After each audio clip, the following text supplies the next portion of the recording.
So the Call of Duty World at War Map Pack 3, it's due out this August.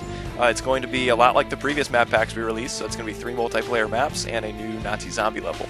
With our multiplayer maps, the multiplayer DLC in Map Pack 3, we kind of took a real good listen to the community, and a lot of what the community was saying is they don't want so many long-range sniper fests, they don't want short-range SMG fests either, so they wanted bigger maps, medium to larger maps, infantry-based again, let's just stick away from the vehicles this time. We wanted to really focus on that combat we knew how to do. And so with the 3 maps, I think all 3 of them play perfectly. For starters, Breach. It takes place in Berlin. It's going to be Russians versus the Germans. It's a very large map, very wide open, but it is urban. It is there in Berlin. There's a lot of little buildings you can go into, a lot of nooks and crannies and hallways you can get up onto.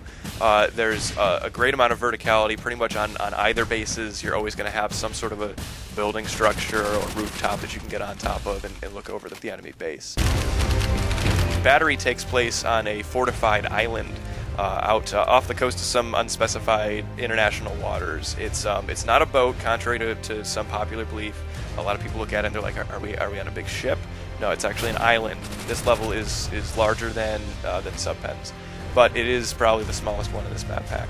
What's really great is rather than having to assault through the front door or through a hallway or corridor into the structure, you can actually many times climb right up the face of this 40-degree angle slanted wall and then climb right in through the windows. So it creates almost this infinite point of penetration for the players, which is going to keep the team, particularly who's inside the facility, constantly on their toes. The final map is called Revolution. It takes place in this big industrial facility. It's actually a distillery, so you're going to have lots of canisters and boiler rooms and giant water towers, lots of pipes.